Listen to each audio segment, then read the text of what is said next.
Hey, I've discussed a very cool one with an Agile coach last week. He was facing an interesting challenge because the leadership in this company was pushing on one big question. There's one big ask they had. And their big ask was how to increase velocity.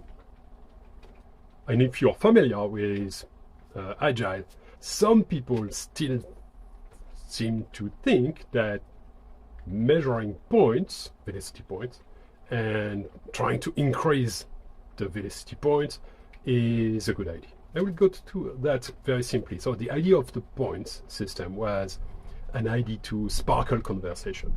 So let's say we are a team, we are looking at something to be done, a story, we want to deliver something so that the user can do something of value. And we are looking at it, and as a team, we don't really know how complex it is, how difficult it will be to achieve that. The idea of the point system was to sparkle a conversation about that. So you have, let's say, 5 team members, and you ask them how they rate that story compared to other stories they rated in the past.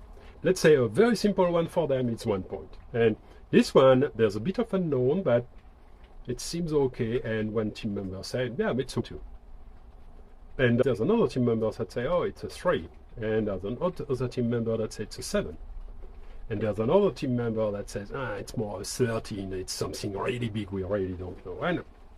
And there's a conversation about that, because the idea is not to average the points, of course. The idea is to have a conversation to understand what they saw in that story. And the one with 13 says, I don't even know how we would test that. We don't even have the data set to be able to test that thing that we need to deliver. And the others say, oh yeah, I didn't thought about that. I didn't thought about testing it. Yeah, no, maybe you should. And you realize that based on their knowledge, they evaluate that differently. So it's really a tool to sparkle a conversation and to have a sense of how we are doing as a team. But to come back to that ask from leadership in that context of the Agile coach I was discussing, how to increase velocity.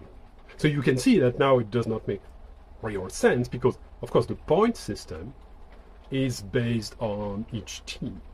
So if you have 100 teams, 200 teams, I don't know how many they have in reality, all the point system will be different. So that will be different currencies if you want.